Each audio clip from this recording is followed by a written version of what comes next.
Good afternoon, everyone. So welcome along. My name's James Deddy. I'm a partner in the IP and technology team here at Hall & Wilcox. I'm also the co-lead of the Hall & Wilcox Technology and Digital Economy Industry Group. Now, before we get started, I would just like to acknowledge the Wurundjeri people of the Kulin Nation, the traditional custodians of the land that we're meeting on today. I recognise their continuing connection to land, waters and culture, and I pay my respects to their elders, past, present and emerging, as well as to all First Nations people who are joining us today. So welcome along to the fifth and final day of Hall & Wilcox's inaugural Tech Week. We're thrilled to be able to welcome everyone today, both in person in the room and virtually across the country. The Hall & Wilcox Tech Week consists of 5 days of events where industry experts explore the latest issues in technology, innovation and the law. So over the last 4 days, we've had some really great sessions on topics like data innovation in the economy, how businesses are meeting cybersecurity challenges, blockchain and crypto issues, as well as capital raising and acquisition issues for digital economy businesses. But I think it feels pretty fitting to be finishing Tech Week with today's session, which is all about celebrating innovation and looking at how businesses are using technology to solve problems, which I think really goes to the heart of what the digital economy is all about. Now, I think we've put together a bit of an all-star panel for you today for what I'm sure will be a fascinating and engaging discussion. But for an all-star panel, you of course need an all-star facilitator. So I'm thrilled to be able to introduce my colleague, Jacqui Barrett, today. Jacqui's a partner in our corporate team at Hall & Wilcox. Jacqui's also one of the leaders of our Frank and our Frank Lab startup and accelerator programs and has extensive experience working with startups, with scale-ups and with all forms of technology businesses. So without any further delay, I'd like to hand you over to Jacqui now for today's discussion on innovation and how businesses are using technology to solve problems. Jacqui. Thank you, James, and welcome everyone, both in person and online. As James said, today we're talking about the role of technology and innovation in problem solving. And we certainly have a fantastic panel to do just that. Over the course of Tech Week, we have had some fascinating sessions that really have culminated in the discussion that we will have today. We've spoken about consumer data and its use and access issues and the key role our leaders play in driving innovation and adoption of technology. We've also spoken just yesterday in the session on capital raising about tech trends of the future and things like agri-tech, med and biotech, envirotech, digital transformation, automation all came up. So guys, we have literally got leaders from nearly every sector that we've mentioned as tech trends of the future. So today it is going to be fantastic. I will ask our panel to introduce themselves. So maybe Nick, did you want to... Fabulous, thanks Jack. Great to be here with everybody. I'm Executive Chair and one of the co-founders of Eudaemon Technologies. We're an innovative business in the sexual reproductive health space, and probably people would know us from the original project around the Gates Foundation, where we have a first product, which is hydrogel polymer condom. So it's the next generation of condom. It's a huge problem in the world. There's 1 million STIs per day. That's a big number, and they're increasingly antimicrobially resistant. So not lunchtime conversation, sorry. And over 100 million unplanned pregnancies, right? So a huge global burden of disease. The number one reason people don't use condoms is feel. So the innovative materials, our work in advanced manufacturing, using digital capabilities to speed up that R&D cycle is really interesting. So happy to talk about that. I also wear a few other hats. I'm the managing partner of Chrysalis Health Group. We do a lot of advisory work, innovation work in the health space and around the risk and regulatory requirements of clinical trials, clinical research, clinical governance. So that's also relevant. And I'm also have a couple of other assets we're interested in as well. One's in the addiction space called Swipe, around using cognitive bias modification technology to reduce alcohol usage, and an innovative biotech called Microsafe, which is around the use of HOCl technology in infection control. So happy to talk about some or all or everything. So just a few things on your plate, Nick. A few things, yeah. Andrea. Hi, I'm Andrea Koch. I'm the CEO and founder of DigiSoil, which is a brand new digital agriculture startup, but it's actually come out of the back of a 3-year smart farming partnership, Landcare Smart Farming Partnership grant from the federal government, where we took, and my partner, the other partners in the project were the University of Sydney, an agronomy firm called AgriVision, which is down here in Victoria, and a small ag tech startup. And we took University of Sydney science and translated it into a suite of soil management tools for farmers using an agile development approach. And what came out of that was the ability to create a digital twin of soil at paddock scale. Basically, we create a data model of the farm using any sort of public or private spatial data that we can get, and then we ground truth it with soil test data. Create the digital twin, and then we can use visualisation tools to create maps of anything in the soil, down the profile or across the paddock. So carbon, pH, texture, clay, sand silt, water capacity. We can now map all of those things at a quite an accurate and detailed level. So there's a whole lot of applications for that. So that's DigiSoil. We're just getting started. I'm really pleased to have been accepted into the Hall and Wilcox Frank Lab, which is fantastic. Very excited about that. And I also chair the National Farmers Federation Farm Data Working Group, which has been working since 2018 to establish the Farm Data Code, which is a code of practice that ag-tech service providers can adopt in order to build trust and confidence with their customers, the farmers, around how their data is used and shared and so forth. So they're the things that I'll talk about today. Yeah. Thanks, Andrea. Pete. Hi, I'm Pete Williams. I've been in the digital space forever. I was the global founder of Deloitte Digital. People at Deloitte were calling me the OG. I thought that meant the old guy, but apparently it means the original gangster of digital. So I'll cop that. So I'm theoretically semi-retired. I do angel investing in people like Sidekicker. I'm co-founder of a startup called Packform that's just gone ballistic. I sort of lead a lot of innovation and stuff at Deloitte, and just sort of seen as a bit of a in-house external futurist and commentator about technology, the future, and things like that. Yeah. And I was on the board of Paul and Wilcox forever. Yeah. For a long time. Yeah. I stood down, but I'm still a close friend of the firm. Evan. Nice to meet you all. Evan Wong. I'm the co-founder and CEO of Checkbox. My background is I came out of law school, decided I still like the law, but not to practice it. Jumped into, I have to be careful in the room. Jumped into technology. Actually, my first gig was starting a company called Hero Education whilst at law school. Fell in love with entrepreneurship, creating something out of nothing, impacting customers, and then started Checkbox right out of law school. It's now been a few years since, and what we do is basically we have a mission of how do we empower anyone to build software. I didn't come from a technology background myself. I did business and law at university, and the world was moving so much faster digital than I could keep up with. And I thought there must be a way to bring sort of the everyday citizen developer, if you will, on this journey without having an IT background or technical skill set to build using drag and drop your own business software applications. And so today we're very lucky. We work with many companies around the world, Hall and Wilcox being one of them. And maybe we can talk a bit about kind of the work that we've done together later on, but working with law firms, but also with the likes of Coca-Cola, Woolworths, Deloitte as well. Deloitte, yes. Leave us out. God, you're not bad.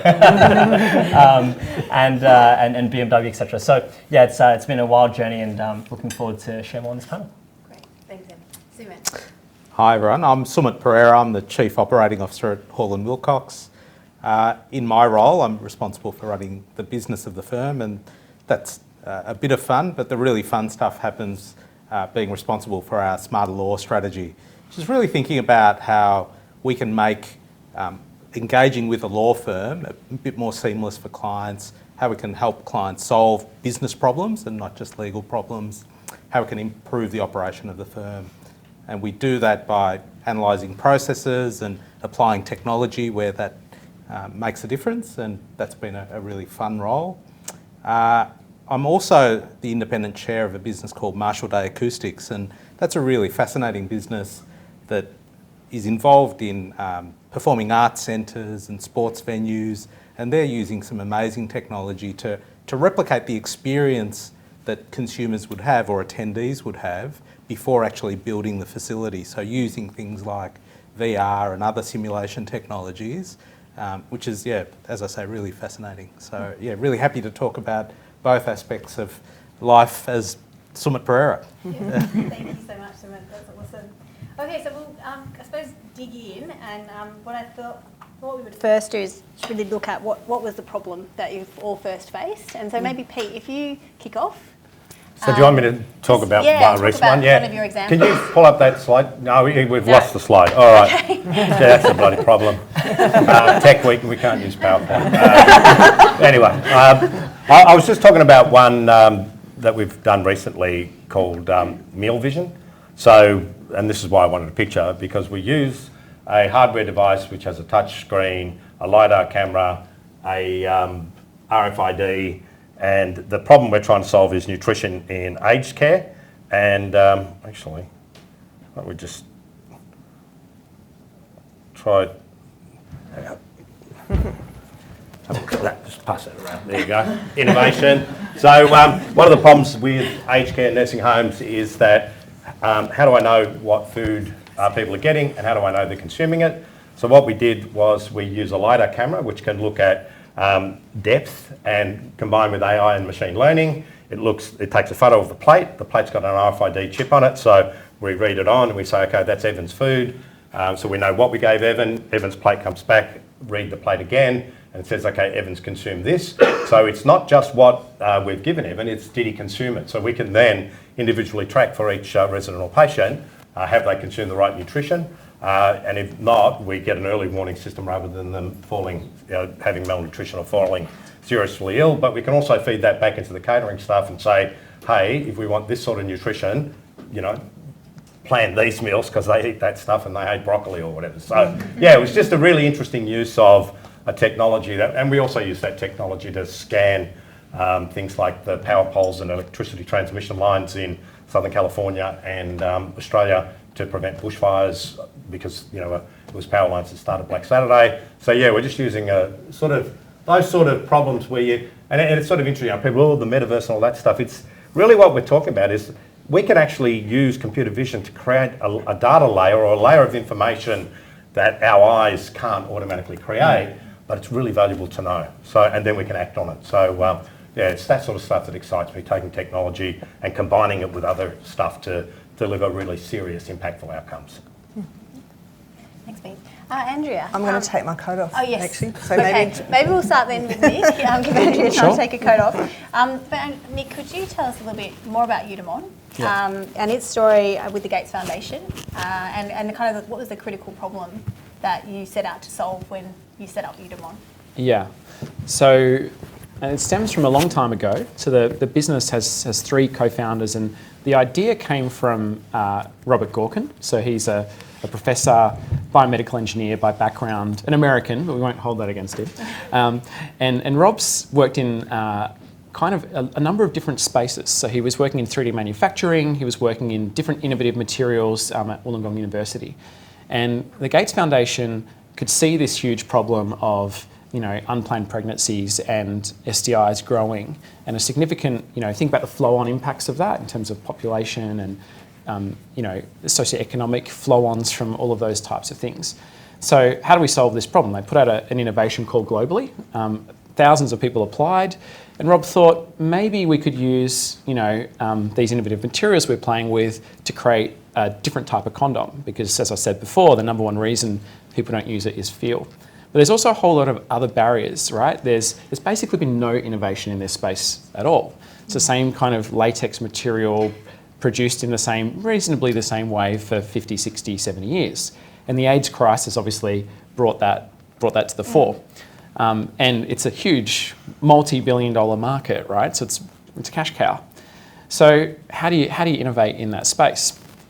That solves this problem of people not necessarily wanting to interrupt their experience. I'm just conscious I've talked about sex, infection, and alcohol. I'm not a total downer, and I'm wearing a tie with a whole bunch of tech people. You can also put drugs in them. Well, hey, that's happy. But it should be a pleasurable experience, right? And if it's seen as is it seen as something that's a barrier to that experience, then that's not a good thing. So how do we innovate using these materials to actually make the experience more pleasurable and bring people closer together and have that outcome? And so the guys put in a grant application and they got through first and second round and did the initial kind of research. This is 9-something years on, right? This is not spin up a SaaS company. It's fabulous, but this is biomedical research. It's long, it's deep tech, right? So it takes 10, 15, 20 years to get to market. And I know. I just said, yeah, they always elevate themselves. All right, OG. I think you meant old guy. Yeah, old guy. So what happened was, the guys get through. They keep developing this research, and Rob and I met in 2014. He pitched at a VC fund looking for funding, and I was there and gave some feedback. We caught back up in 2017. I was running a workshop in Wollongong around antimicrobial resistance, and he said, "Do you remember me?" And I said, "Absolutely." Not every day you hear a condom project. You don't wake up necessarily wanting to be a condomologist, as Simon sometimes calls himself, who's the real. He's our CTO and the absolute detail of this, right? So the mix of the team of, the vision of Rob and the technical capability and science and depth of Simon's detail, and then me bringing the commercial skills and deal-making skills to the table. And so what happened was, we got to a certain point where we thought now's the time to take this out of the university ecosystem for so many reasons that I won't talk about. So we spun up an SPV. We licensed the technology out of Swinburne and University of Wollongong with the permission of the Gates Foundation. And they have some specific rules around public good, which is really important, and we're absolutely committed to that. And have then funded the development pathway through various mechanisms, predominantly grant funded. And now we're, as I said, 9 years into that development pathway. We've built our own, pilot production facility in Leichhardt in Sydney with partners, and we're doing all sorts of work in advanced manufacturing, and some of these things that you're talking about, Pete, is on our radar as well. So lots of different types of technologies, but that's where we are. Yeah. I mean, there must be a huge IP part of it. I mean, just dealing with Gates and then 2 universities and we've got a very probably strong. You could do a day's. We've got a very strong patent portfolio, and that's. And also then the restrictions if there's strings that come with grants and all that. Yeah, look, it's a minefield, and you need to know how to navigate that minefield so that you protect and create a defensible asset that's valuable. And that takes advisors, and Jack's been fabulous in working with us over I don't know how many years now. Late night phone calls of making sure that all the T's are dotted, all the crossed. Thanks. Yeah, you know what I mean. Yeah. And it's important in this type of stuff. You only get one chance, so you have to make sure you really create that defence mechanism around it. And it's really just a start, isn't it? Because the material itself has application in so many other areas. Yeah, we have a product pipeline of at least 20 new products. But you've got to focus in our from a revenue. Are you like revenue driven? Is it revenue happening now? We're not on market yet, so okay. It's a Class 2B medical device. So it's a regulated product, so you have to get through clinical trials to get to market and get regulatory approval in each jurisdiction. So that's a core part of the development pathway is preparing for those clinical trials, having all your GMP manufacturing in place, scaling your manufacturing, because you remember there's billions of units, not hundreds of thousands. So there's a lot of different things you need to be thinking about in that pathway. Capital requirements is absolutely one of them. Thanks, Nick. Andrea. Yeah, so problems. So the original problem that we were looking to address with the Smart Farming Partnership, which was called the Soil Tech Project, that was the name of it, was this idea of stranded science, which is science that's not usable or useful. And if you know anything about the agricultural RD&E sector, research, development and extension sector, we are actually one of the world's best R&D, agricultural R&D kind of countries, produce fantastic research, but quite a bit of it is what I call stranded, sitting there not doing anything and not being applied. So the idea was to take this science that was kind of sitting there and put it through an agile development process with a view to developing a set of tools that could be digital tools that could be used by farmers. And so as we were using agile, we started with what is the problem, and the hypothesis that we came up with was that we needed to move from, or farmers needed to move from being able to see a lot about or know a lot about soil in a few places in the paddock where they would do a soil test, send that test off to the laboratory, it comes back, and in that point you know that there's this much N, there's this much P, the pH is this, or whatever it is that you've tested. But they needed to move from about knowing a lot about the soil everywhere across the paddock. So that was the hypothesis that we went in with. And as we went through the project, the real problem actually emerged, which was, it's much more simple than that, is you can't see soil. And so even though the agronomists that we were designing for understood the science, and they could, they knew what they were working with, they knew their own rules of thumb, and they could apply all that sort of thing. The actual comment where the aha moment came for me was when an agronomist was saying, well, the problem is that, I know all this stuff and I know all this science, but I can't talk to my client about it because you can't see it. And it was like the light bulb went off, and it was like, yes, we walk on soil. It's the most complex substance on the planet, or one of the most complex substances on the planet. Every paddock's different and you can't see it. So that kind of sent us off in a whole new direction. We had the ability to create the digital twin of the soil, if you like, or the data models of the soil, but then it was about how do we actually visualise that. So in addition to the partners that we had, I got in contact with one of the design professors at UTS, and we brought a visual communication design team into the project as well. And that's where we went from creating algorithms that can actually digitally map the soil or digitally create the digital twin of the soil, to then having algorithms that can then visualise or create a visualisation of that soil, of that data set. So we can see sort of top down at the moment, we can see down through the layers anything that's been tested in the laboratory as a spatial map. And wow. We can also start to see three-dimensional maps. So I guess the problem at the end of the day is, the starting was that we need to know more about soil across the whole paddock, everywhere, to we need to be able to see the soil.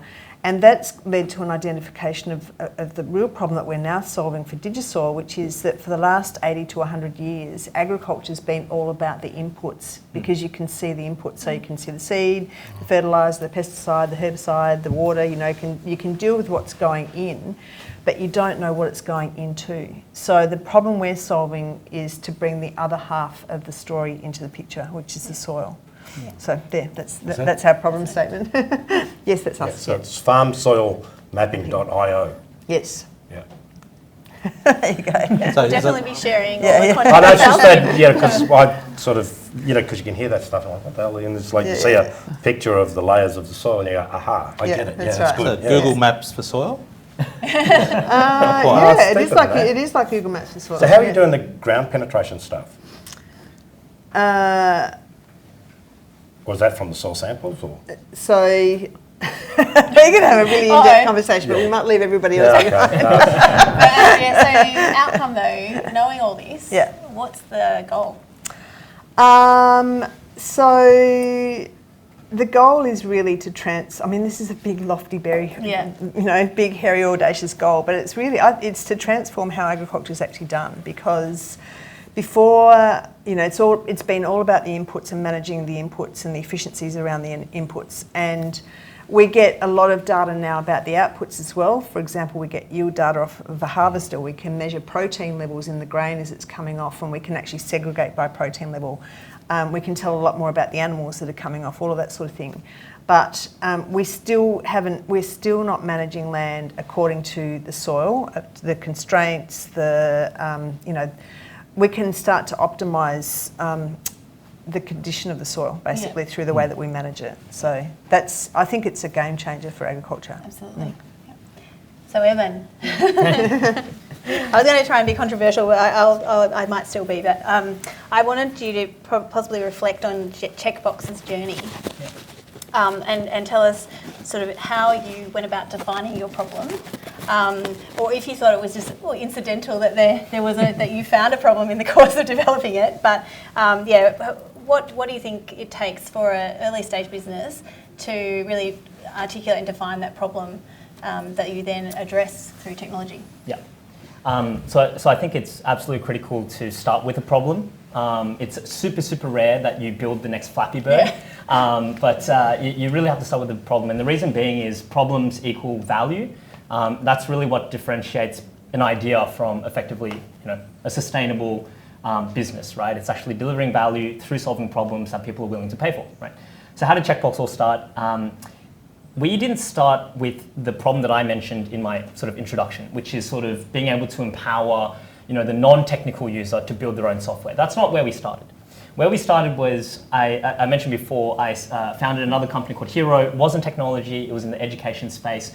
But running a small business, I dealt with a lot of regulation, a lot of legal. As a law student, I was struggling with it, and I couldn't imagine, without any legal training, how you would get through that content. Right? I was on the Fair Work website, ATO, scrolling through walls and walls of text, clicking on links, getting into this rabbit hole, and then at the end, I wouldn't even be sure if I was applying my interpretation correctly, right?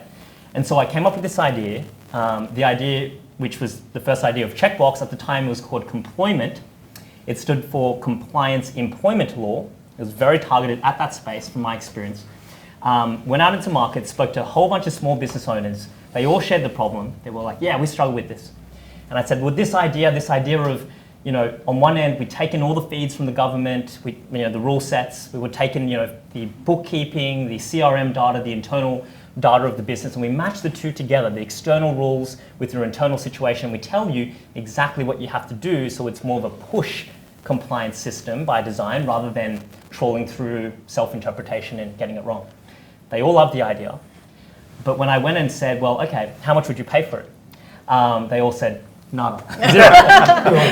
Yeah, we want it for free. Why would we pay for compliance? It's cheaper to just get fined later. Literally, yeah. So, and then you call Hall and Wilcox. And this is where being a SaaS company is helpful in that you can pivot really quickly. Yeah, exactly. We had to pivot, right? So we pivoted. We ended up thinking, all right, well, who has this challenge but is big enough to kind of pay for it and care for it? And we thought franchises. Oh, right. That's what we said franchises. Franchises, you have these big head offices. They get fined millions of dollars. It is worth paying, whatever it is per month. And they still struggle because at the store level, your Boost Juice owners, your 7-Eleven store owners, they're just small business operators with a license, right? So went and hit up, good old, hustling style, phone calls, emails, bought people lunch, met with a lot of CEOs and HR managers of these retail zoo, etc. And I found out, look, there is a problem. But they're so process-driven because that's their business. Franchises is let's execute on process. They were a bit far away from technology at the time. This was a few years ago. So I pivoted again into the tax space. And I thought, how do we create effectively a way for people to tell the system your tax scenario, not the tax law, but I earned this much, I'm selling this, and I held it for this long, and have the system actually tell you exactly how the tax legislation will apply to your specific situation. And that was really popular with a whole bunch of accounting. And that's when we started talking with Deloitte. Yeah. And then when we were building these tax tools out, which was actually quite successful, at least at the interest stage, we realized that we weren't tax experts ourselves. How do we sell tax software? How do we have the credibility? I don't want the liability if things go wrong. How do we maintain it over time? How do we scale it from tax to Australian tax to UK tax, US tax, and all the different areas of tax as well, and then outside of tax. And so we made one final pivot, and we thought, is there a way to, is there a way for us to actually partner with the people who already were the subject matter experts, the lawyers, the tax accountants, who did this for a day job.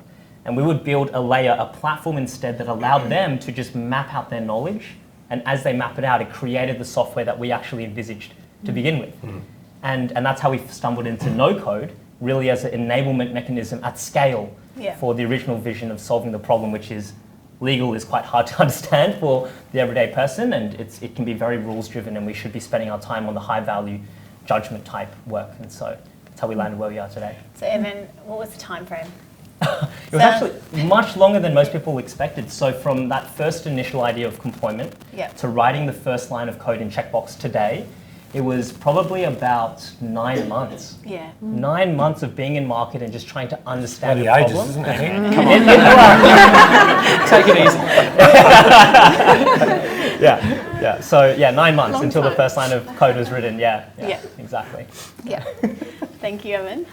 Sumit, I think I'll kind of ask a little bit of a hybrid question. I'm interested in learning a little bit about, I suppose, the start of the client solutions team here at Hall & Wilcox and sort of what was the motivation for that. And then if we could just twist that to then, if you spoke a little bit about what were some of the challenges, I suppose, of adoption of technology that you see in both in the solutions team and through startups that you've worked with. Yeah, thanks, Jack.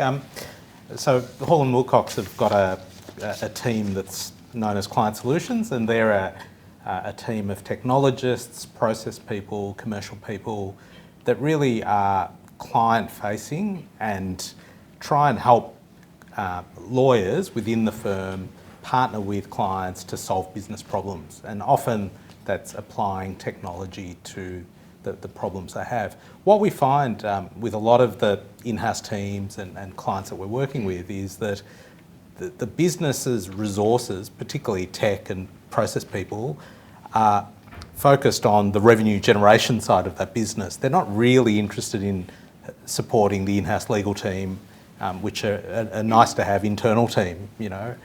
So that's where we come in, and we're really there to support that team and provide them with the expertise that we've developed in-house to solve legal problems. So often it's come in and help us run a workshop or identify what capabilities we're missing or how we might optimise the work that we're doing. In other cases, we've got this problem where we don't have the capability to develop or maintain a platform. We know we need one. Are you able to source, implement and help manage? And they're the kind of big fun projects that we get involved in. So the problem we're often solving is a capability gap, a budget gap within an organisation, and hopefully we can come in and fill that gap. Yep. So moving to the next topic now, which is kind of the challenges and obstacles. Some of you already mentioned some of the things that have created problems for you, but Andrea, I'd like to start with you because of our conversation the other day, specifically about this connectivity issue that you've identified, and I wondered if you could just elaborate a bit more on that. Yeah, so last year, or 2020, end of 2020 and into the middle of last year, I co-chaired a working group, an agri-tech working group for the Australian Broadband Advisory Council that had been put together by then Minister Paul Fletcher. And we were tasked with looking at whether connectivity was enabling or holding back digital agriculture, the uptake of digital agriculture. And what we found was that yes, connectivity is an issue, and we were looking for whether there was a threshold at which there was a level of connectivity that would either enable or hold back digital agriculture adoption. And yes, there is a threshold. And we were able to name the problem and put a name to the problem, which means, it's just opened up a whole new way of thinking about it, which is, we've called it salt and pepper connectivity. And if you've driven in the country, you'll drive along the road and your phone call will drop out and then you'll just wait a couple of comments, right? So everyone knows, as soon as I say salt and pepper, they get it, right? And farmers get it because, you know, farmers live with that salt and pepper in situ across the paddock and between small towns. And we found that salt and pepper connectivity is actually holding back the adoption of digital agriculture. It's holding back different technologies that farmers are waiting for. There's a hunger out there for it. You know, large farms, corporate farms are ready for this stuff. They've got to go and invest in their own communications infrastructure in order to solve the problem. But no one had been thinking about it because it's an issue of scale. It's down at the local scale level. And all of our big telco providers, you know, Telstra, Optus, NBN, etc., they're operating national scale business models that don't think about what's going on at the local scale. So we were able to identify that, and we were also able to identify that there's a lot of innovation going on in that space, and there's a lot of new startups and new businesses that are actually that have come through that are specifically focused on filling in the salt and pepper, even if they hadn't called it that. So Zedify is a fantastic example of a company which has got a bit of technology which basically accelerates the wrong word, amplifies any bit of signal that's coming through from Optus or Telstra or Vodafone for that matter. And then they basically create their own kind of roaming network with any other Zedify tower that's in the area. So, and Wi-Sky, and there's a whole bunch of other kind of initiatives that are going on that are actually addressing the problem at that local scale. So I think the power of being able to name a problem and to label it, and particularly when you can use a really powerful label that immediately resonates with people, can just open up then opportunities for innovation. And even, so Zedify is actually a wonderful case study. They were very generous with their time in talking with us, and we were able to kind of, put them on a bit of a pedestal and say, look, here's an example of someone that's actually solving this problem, and that's helped them now to go on and to get greater access, in with Telstra and all sorts of things that are happening in that space. Okay. Thanks, Andrea. Pete, Yep. what obstacles or challenges do you think, I suppose, technology businesses face in adoption so that the problem can be solved? Yeah, it's, oh God. Like, Where do you for the start? 90s, it was like the internet's a fad. Then it was from 2000 to 2005, Amazon.com's not making money, therefore the internet's obviously invalid. So it's sort of, I generally sort of describe it as you will find, and for people in tech, you should read Geoffrey Moore's book, Crossing the Chasm, and he talks about the notion of a visionary client, he talks about an early adopter, the Early majority, late majority, whatever it is. But it's sort of like, you will tell if you've got something new and you're out there talking to somebody and they want to know what's the performance, what's the uptake, and I want and they're starting to ask for all of your agreements and stuff. These guys want something that's absolutely bulletproof, tested. You want to find a client who sort of says, hey, I want to work with you on this stuff. So if we just took, say, Meal Vision, it's a company that Compass, which is a group that runs a lot of healthcare sort of stuff, both here and around the world. They wanted to see this as a competitive advantage, and they saw it was a big problem they faced everywhere. So again, I call them a lighthouse client or a lead client. So it's finding your lead client. If you want to read a bit more about that, read Eric von Hippel's stuff, who Harvard guy, I think he's, or an MIT guy. But it's sort of finding that client who says, you know what, I know that you're early, I know that it's not perfect, but you've got a problem I want to solve and I want to work with you. I think, and again, Gates Foundation did that with you guys. I mean, partnering's critical when you've got that really deep problem, takes a while to get to it. Yeah, I agree. Yeah. And the other one is I hate building stuff where I'm not doing it sort of with a client, because again, a lot of, it's funny at Deloitte, like, we've got, I've got this idea for the software, I've built this software. It's like, have you spoken to a client? They're like, no, gee, I haven't spoken to a client. But why? Because we're Deloitte and we're perfect and we never put out anything that's rough. And I'm like, oh my God, it's like a guaranteed failure. So my advice to you as a startup, particularly at early stage, listen to that first conversation you have, and if you're getting pushback, arguments, expectation of perfection, what's your cyber security policy, can you show me, are you ISO 7001 and all that, it's like, I'm with the wrong person. It's also who you listen to though as well, because go back to just quickly the condom story, like condoms were made for men. Like there's another whole party involved, right? You're the only bloke in the world who's realised that. I know. Unbelievable, right?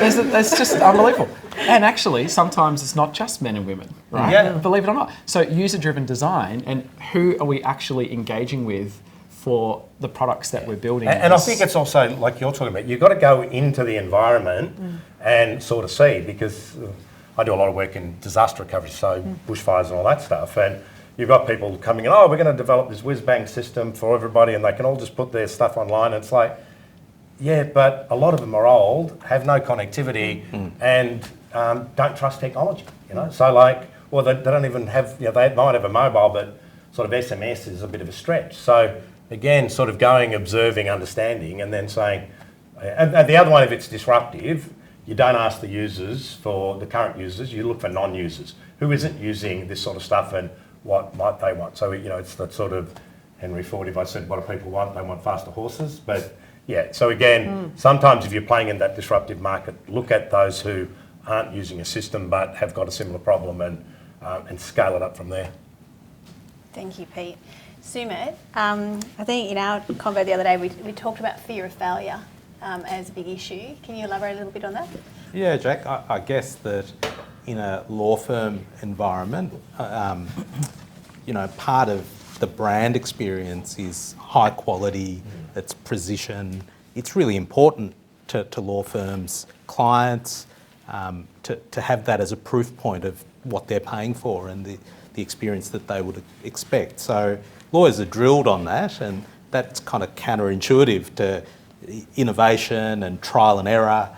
There's not that much room for error. But I think that one thing we've done successfully is demonstrated the benefit of experimenting and the speed at which we can do that and bring things to life. And I think that over time you can influence a culture, and I think...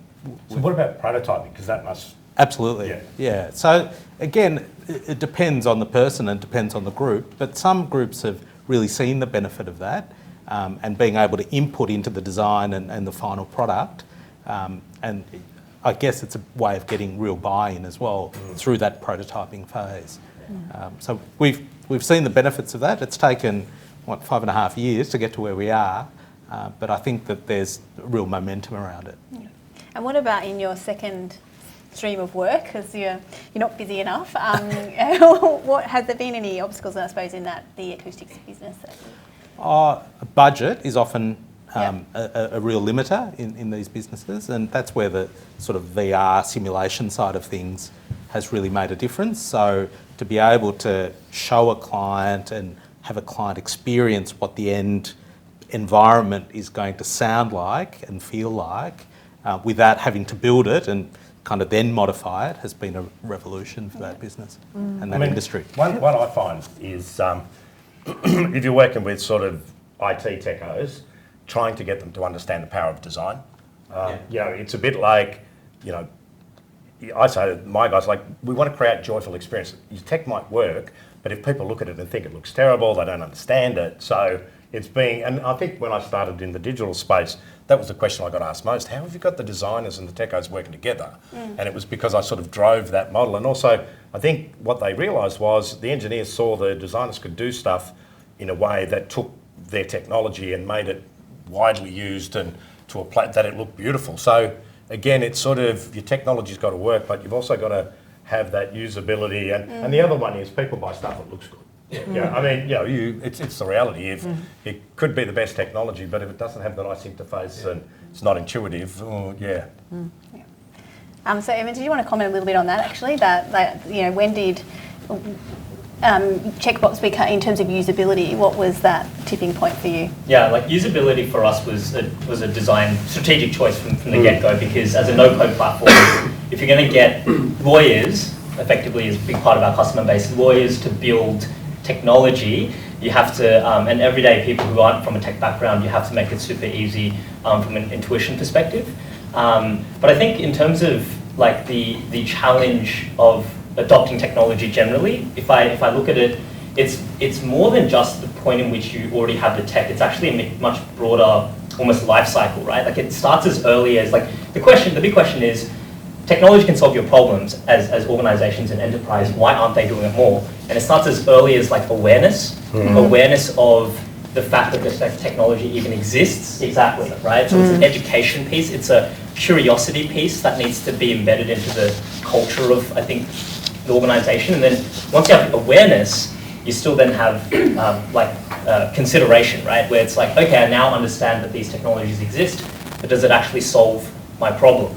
Right? And being able to map sort of your own business requirements with the actual technology capability. And then even after that stage, there is evaluation. So now it can solve your problem, but you have 5, 15, 20 different vendors all doing no-code or all doing e-discovery or all doing document automation. So how do I know which one of these vendors is the right partner for me, right? And then after that, you get into implementation, where it's like, okay, now I have to get hands-on on the tools and actually make it a reality, use it within the organization. And then after that, adoption. How do we actually drive usage within the client base or the staff base to actually go and realize that value? So you can see it's a whole entire life cycle, so it's hard to pin it to any particular thing as being the reason why technology isn't adopted a lot more. It's a life cycle, and there's challenges along the way, and that kind of highlights the fact that it is a conscious effort. You can't just wing technology and innovation, because there is definitely both a mindset and a skill set that's associated with actually enabling technology in an organisation. The other challenge we've come up against is just the speed at which security and patching needs to be applied, and how you can keep up with that in a customised environment. I don't know if you have a view on that, Pete, but that's becoming... I think we just released a paper called Negotiating the Digital Ready Organisation, and what we've said there is that organisations who try and run a fortress security model are going to be in trouble, because we need to bring as much about culture and judgment, because the other thing is we're working across organisations. So if I'm working with organisation X and say, we're going to design something for you remotely and collaboratively and we'll use Miro, oh, no, we've banned Miro. Like, why?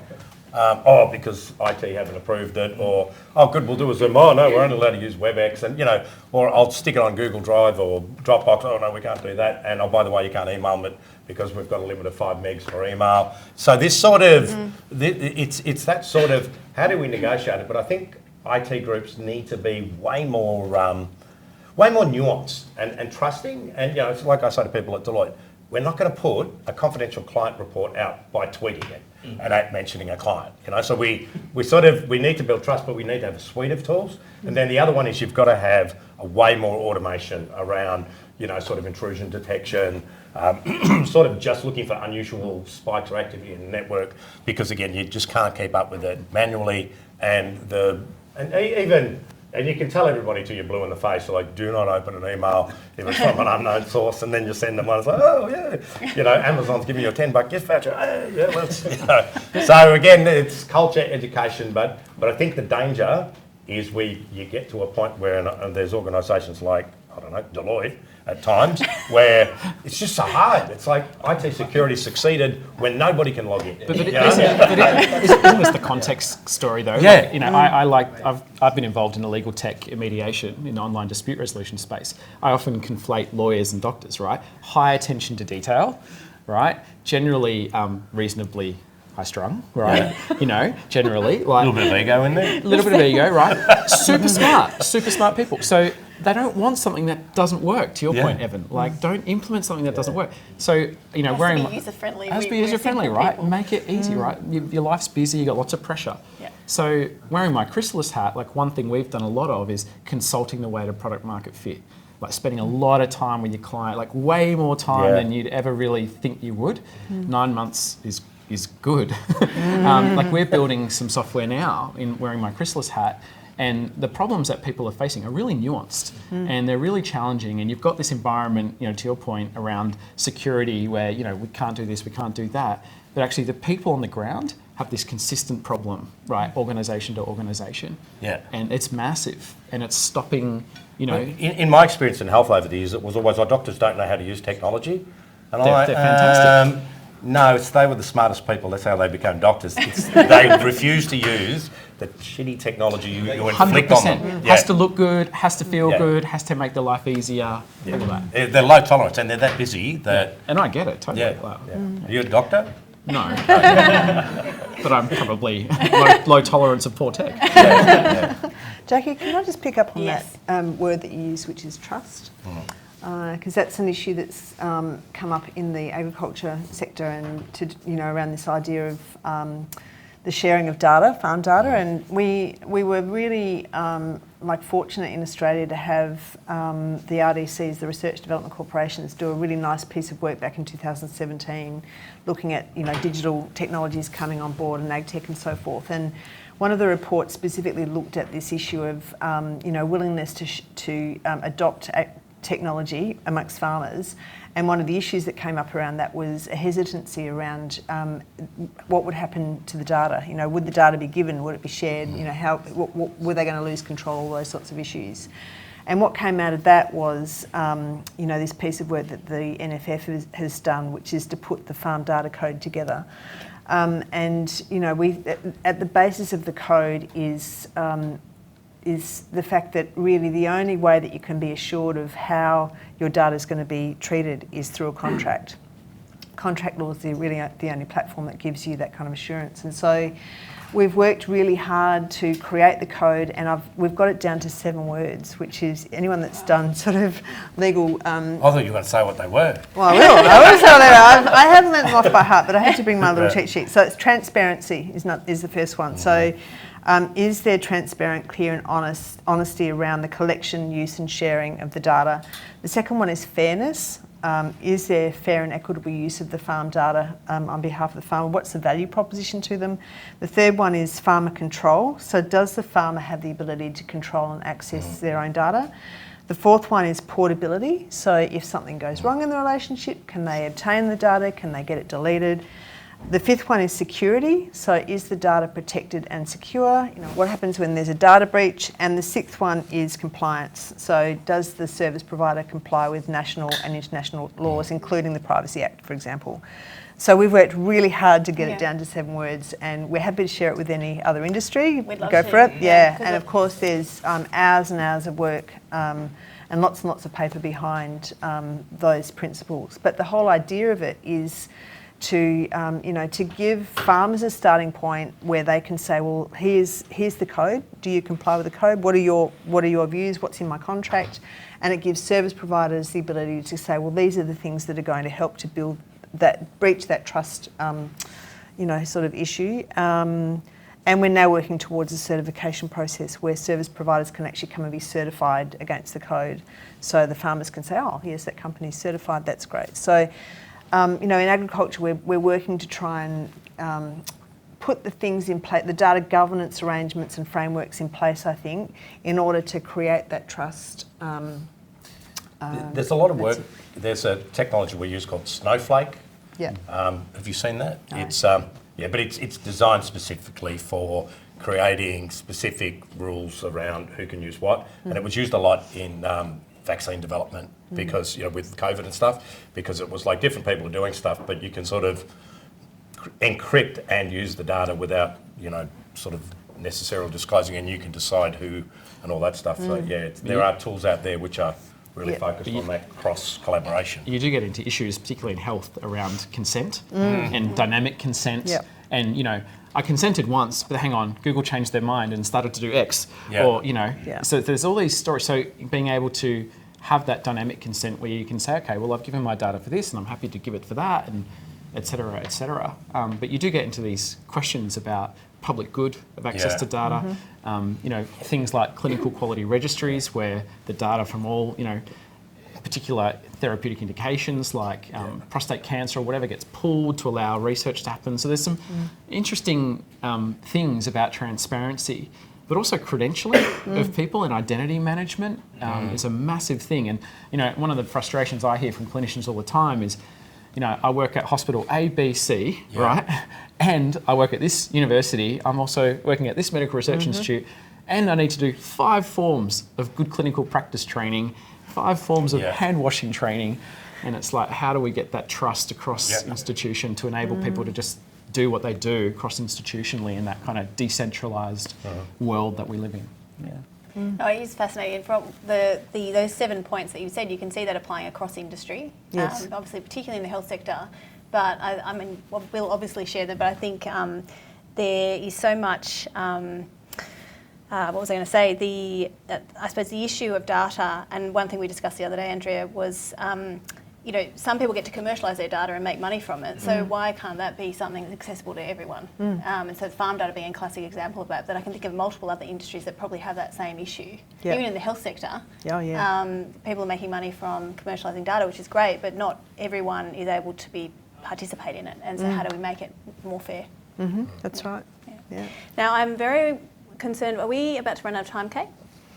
5 minutes, okay. So I might skip to my last question because I'm interested in hearing.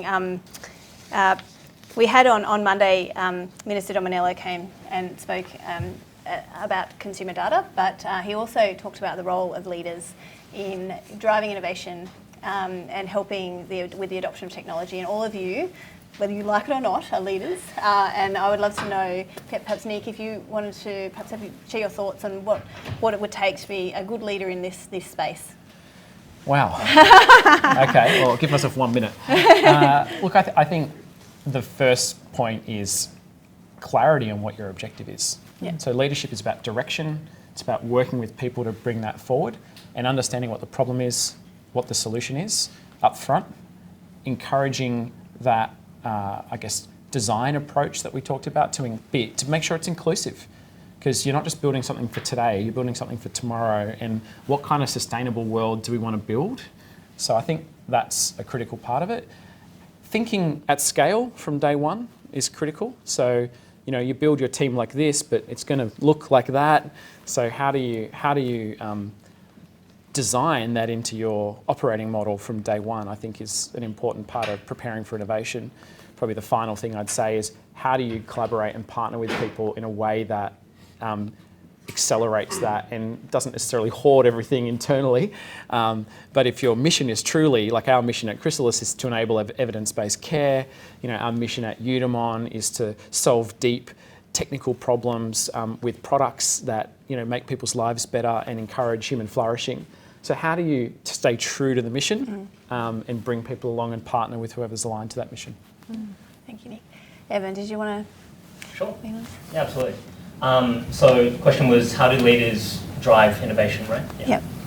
I think two things. Like the first, which is probably the most important, is it's through culture, right? You can try and police and just cross the fingers and hope innovation comes out and spurts out of your organisation, but at the end of the day, it's actually creating the culture and environment for it to happen just organically in the DNA of the organisation. And it really does come top down. I can't stress that enough. Having worked with so many different organisations now where innovation has worked and has not worked, there's a common theme, there's a common pattern for the ones where it does work, and that is very clear leadership and top-down support, explicit support for innovation, and being able to encourage that and celebrate that. And the second part is putting your money where your mouth is, which is also having the budget for it. But that's a big ask, I know, coming especially from the vendor side. Obviously, I always want more budget for our clients to spend on Checkbox. But in terms of how, take a pragmatic view, I think it's actually very similar to starting a startup, which is you start with an idea, you have some sort of idea of where you can get a lot of value. You're not given funding straight away. You want to be able to get through as far as possible proof points to be able to unlock that funding. And I think that sort of roadmap as a leader to actually explain that roadmap to actually access funding and further resources through proof points is also really important. So coupling culture with a very clear sort of path to unlocking the means and the resources to actually make it happen at scale and continuously. Fantastic. Pete? Yeah, first demand it. Make it clear this is part of what we do. Next, be clear about where we're playing, because if you say let's innovate, you get all sorts of things. I think sort of more than culture, it's creating a psychologically safe environment for people to have ideas. And the other one that I always did as a leader was, I showcase what people are doing. So when I saw Meal Vision, I sent it to the innovation people, I sent it to the people in the US, I sent it to the CEO, like, shit, do you know what these guys are doing? And I said to those guys, I'm going to fast track you through. And the other one is, it's like, don't suck the life out of them with bullshit processes around spreadsheets. And I say I want experiments, not Excel, prototypes, not PowerPoints, right? What are we trying to solve? What do we think? And I do quick measures, I do heuristics. The minute that people start saying, oh, well, go and do a business case, go and do this, go and do that, we hit the Department of No. And, it's like in a large organisation, there's 1 million people who can say no, nobody can say yes. And then the other one is, I stand behind them and push them. At times I'll stand beside them, but if they're in trouble, I'll always stand in front of them and say, come on, take me on, And you've seen that before. Learn from him. So. Yeah, but it's that sort of, and again, I think it's that passion and it's the celebration of the work and the innovation, not just the money. I think that's sort of great. So I'm a passionate, curious innovator, and then I just sort of try and drive that in my teams. And then the other one, I talk them up and I get them to demonstrate stuff and get them to feel bloody good about what they're doing. And again, it's sort of the other one is don't set them huge goals. Like what's the logical next step? have a look at it every week. How did we go? What did we learn? Oh, what's in the way? So that's how you lead it, hands-on. Thank you, Pete. Sumit and I'm conscious we're running out of time, but any further thoughts? I'll just say, roll up your sleeves at times and get in it. Yeah. Get dirty as a leader, and people love it. And if you can find the time. Yeah, I say clear pathways, not create checkpoints. Yeah, and I guess with my DigiSoil hat on, I'd say it's about envisaging a different future, Yes. and then bringing people with you on the journey to get there. And as an industry leader with NFF, I'd say it's about understanding the context of, it's contextual, it's about understanding the context of what we're trying to bring innovation and technology into. How does the industry work now? Meet them where they are rather than, trying to push technology in for the sake of just pushing technology in. It's okay to shapeshift as a leader too. You can wear a tie and a suit one day and jeans and t-shirt. Yeah. It's totally fine. I haven't got a suit though. I'll lend you one. OG. That was 35 years ago. That's like what it means when you're an OG. Yeah. Very good. Well, thank you all. Unfortunately, we have to bring the panel discussion to a close. I'm sure we could have talked for hours more. But yeah, it leaves it to me to say thank you to each of you for your very unique and different contributions to today's discussion. I'm sure that everyone in the audience and both online and here got a lot out of it. I think we've run out of time for questions, but I'm sure the guys are happy to answer a few questions after the session if you have them. I don't think did we have any online questions? Okay, all good then. But otherwise, thank you so much. And if you could please share your appreciation.